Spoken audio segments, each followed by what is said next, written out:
तो आज हम पढ़ेंगे डाइजेशन।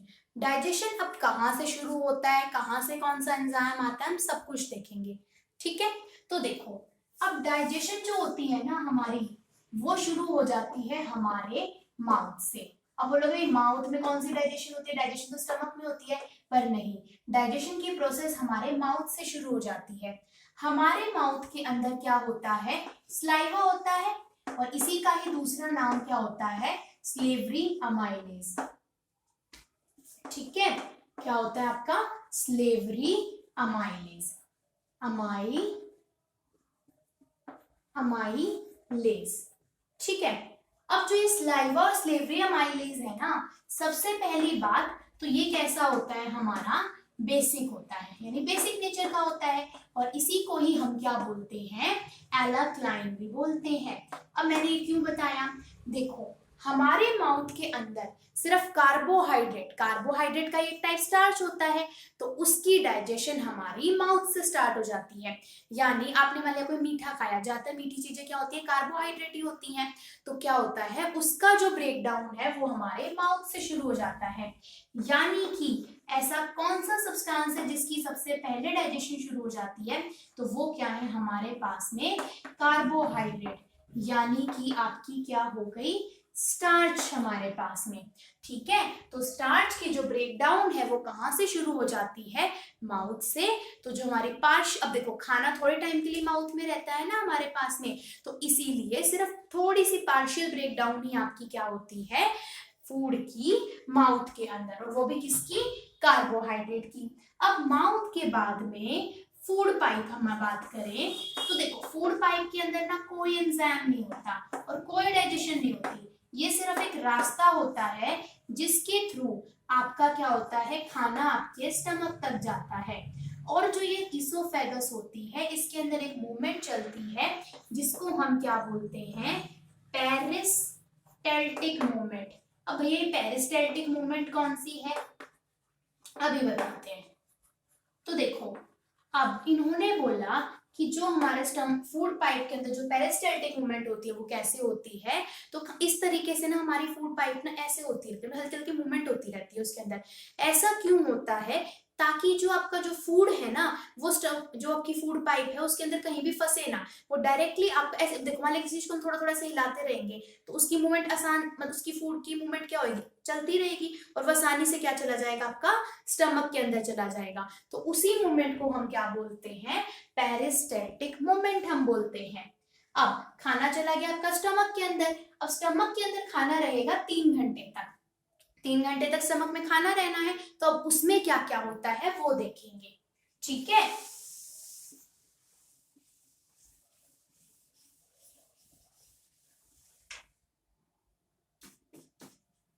ठीक है भैया, हम आ गए अब स्टमक के ऊपर।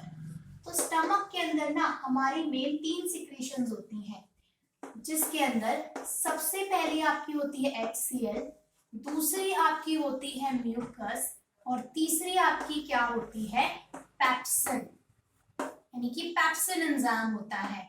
और छोटे बच्चों के अंदर एक रेनिन एंजाइम का भी मेन फंक्शन पाया जाता है। अब देखो, ये जो हमारा जो स्टमक होता है ना, सपोज इस टाइप का कुछ हमारा स्टमक है, ठीक है, तो इस स्टमक की जो वॉल होती है, ये जो वॉल होती है ना, ये तो किसकी ढकी हुई होती है, यानी कि हमारा जो स्टोमक की बिल्कुल आउटर वाली लाइनिंग है। सपोज हमने गुब्बारा देखा, ठीक है, तो जो गुब्बारे की बिल्कुल जो आउटर वाली लेयर होगी ना, तो उसके ऊपर क्या होता है, एक चिपचिपा सा मटेरियल लगा होता है जिसे हम म्यूकस बोलते हैं। अब वो म्यूकस क्यों लगाया, क्योंकि हमारे स्टमक के अंदर HCl रिलीज होता है। अभी HCl क्यों रिलीज करा, अब अगर ये HCl है, मान लिया अब स्टोमक की जो भी आपकी जो लाइनिंग थी, सपोज ये वाली लाइनिंग थी, इस पूरे के ऊपर म्यूकस से ढकी हुई है, ये इसलिए म्यूकस से आपकी है, मतलब कि कवर हुई हुई है, ताकि ये HCl स्टमक की जो वॉल है उसको डैमेज ना कर पाए। अब ये HCl प्रोड्यूस क्यों होता है, तो क्या होता है कि आपके जो माउथ से जो फूड आया वो कैसा था, बेसिक था, तो उस फूड को ये एसिड जो है आपका क्या करेगा, न्यूट्रलाइज करेगा, ताकि आगे की प्रोसेस स्टमक में हो सके। और दूसरा, अगर खाने के साथ में आपका कोई बैक्टीरिया वगैरह फूड में आ गया तो उसको भी HCl क्या कर देगा, किल कर देगा। ठीक है, दूसरा, हम क्या बोलते हैं कि जो लोग ज्यादा अल्कोहल को कंज्यूम करते हैं ना, उनकी जो स्टमक की लाइनिंग होती है वो डैमेज हो जाती है, जिसको हम चिरियोसिस भी बोलते हैं। और जैसे मान लिया कि HCl जो है आपके स्टमक की वॉल तक पहुंच गया, तो क्या हो जाता है, वॉल के अंदर ना छाले हो जाते हैं, जिसको हम बोलते हैं अल्सर्स। ठीक है, तो म्यूकस का क्या काम है, HCl से स्टमक की वॉल को बचाना।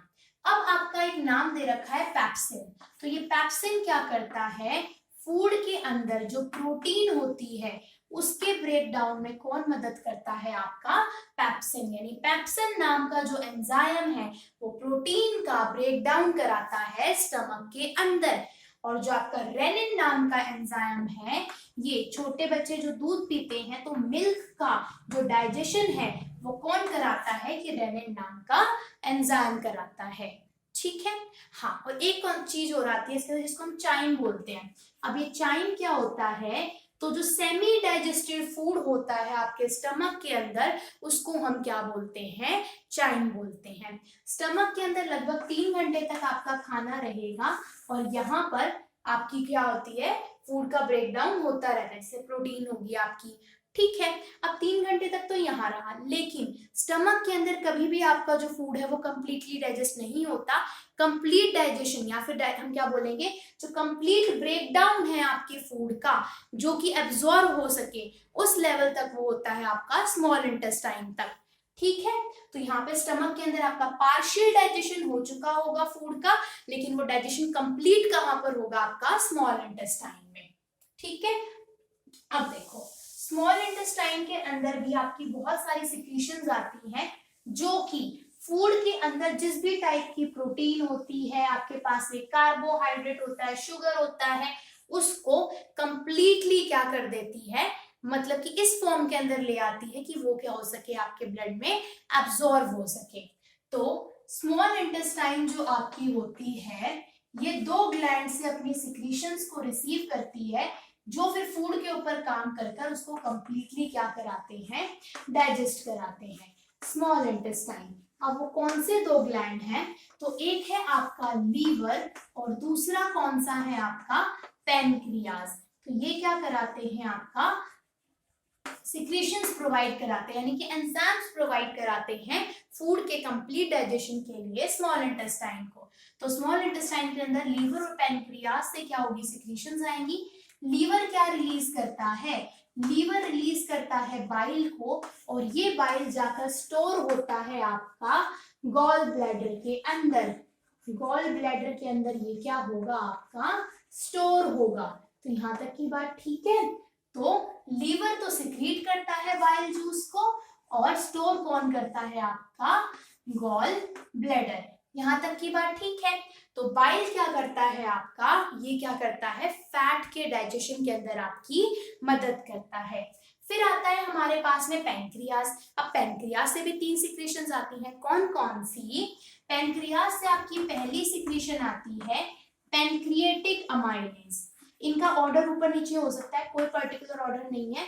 तो एक सिक्रीशन है जिसका नाम है पैनक्रिएटिक अमाइलेज, दूसरी सिक्रीशन आपकी आती है एक लाइपेज, एंड थर्ड सिक्रीशन का नाम होता है हमारे पास में ट्रिप्सिन। अब इन सब का काम क्या क्या है, देखो, तो जो आपका पैनक्रिएटिक अमाइलेज है, अब हमें ये पता है कि स्टमक से जो फूड आया वो कैसा होगा, आपका एसिडिक होगा ना।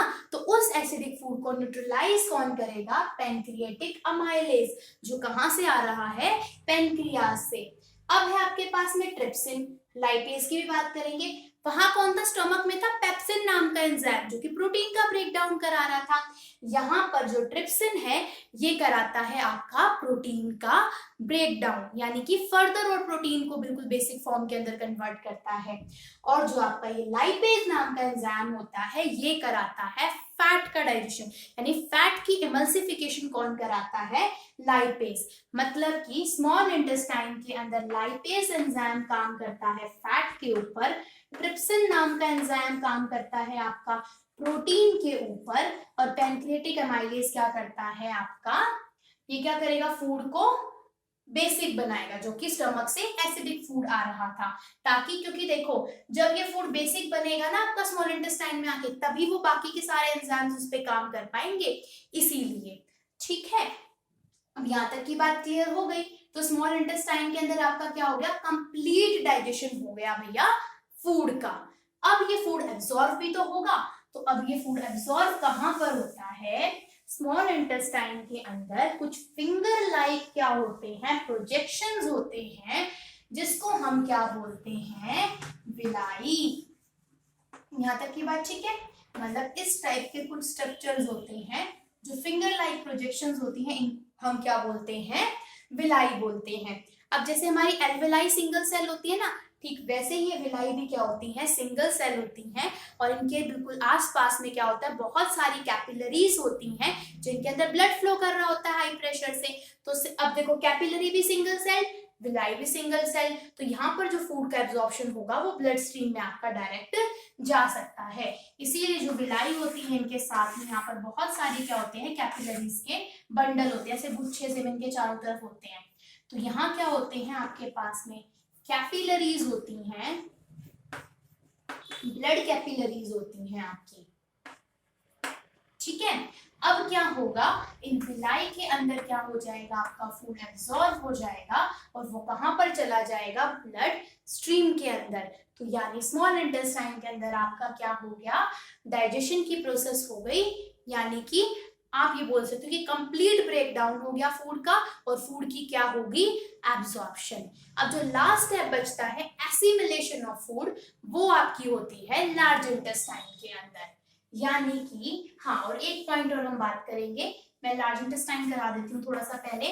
लार्ज इंटेस्टाइन के अंदर आपका क्या होता है, एसिमिलेशन ऑफ फूड होता है, यानी कि जो वेस्ट प्रोडक्ट बच गया फूड का, जो हमारे बॉडी के किसी काम का नहीं है वो, यानी कि फिकल मैटर बॉडी से रिमूव हो जाता है लार्ज इंटेस्टाइन से पास होते हुए, फिकल मैटर। तो यानी लार्ज इंटेस्टाइन के अंदर आपकी क्या होती है, एसिमिलेशन की होती है आपकी प्रोसेस। यहां तक की बात क्लियर हो गई, ठीक है। तो एब्जॉर्प्शन हुई और कंप्लीट ब्रेकडाउन हुआ फूड का आपका स्मॉल इंटेस्टाइन में, पार्शियल ब्रेकडाउन हुआ स्टमक के अंदर, और एसिमिलेशन कहां पर हुई फूड की, लार्ज इंटेस्टाइन के अंदर, ठीक है। अब जो आपकी स्मॉल इंटेस्टाइन होती है ना, ये अलग अलग ऑर्गेनिज्म के अंदर अलग अलग लेंथ की होती है। जैसे कि अगर हम बात करें कार्निवोरस ऑर्गेनिज्म की, जो कि मीट वगैरह खाते हैं, तो उनको ज्यादा फूड के डाइजेशन की जरूरत नहीं होती, इसीलिए ये स्मॉल इंटेस्टाइन की लेंथ उनके अंदर क्या होती है, छोटी होती है। जो ऑर्गेनिज्म आपके क्या खाते हैं, ग्रास वगैरह खाते हैं, जो हर्बीवोरस होते हैं, उनके अंदर जो स्मॉल इंटेस्टाइन होती है इसकी लेंथ सबसे बड़ी होती है। और जो आपके पास में कैसे होते हैं, जैसे हम हो गए ऑमनीवोरस, तो हमारे अंदर लेंथ क्या होती है, पीच की होती है, क्योंकि जितनी ज्यादा आपकी स्मॉल इंटेस्टाइन की लेंथ होती है वो उसके अकॉर्डिंग होती है कि जिसको डाइजेशन की मतलब फूड के डाइजेशन के अंदर जिसको ज्यादा टाइम लगता है उसके अंदर लंबी होती है, जिनके अंदर इजिली हो जाता है उनके अंदर उसकी लेंथ क्या होती है, छोटी होती है। तो अभी तक के लिए यही है आपका टॉपिक।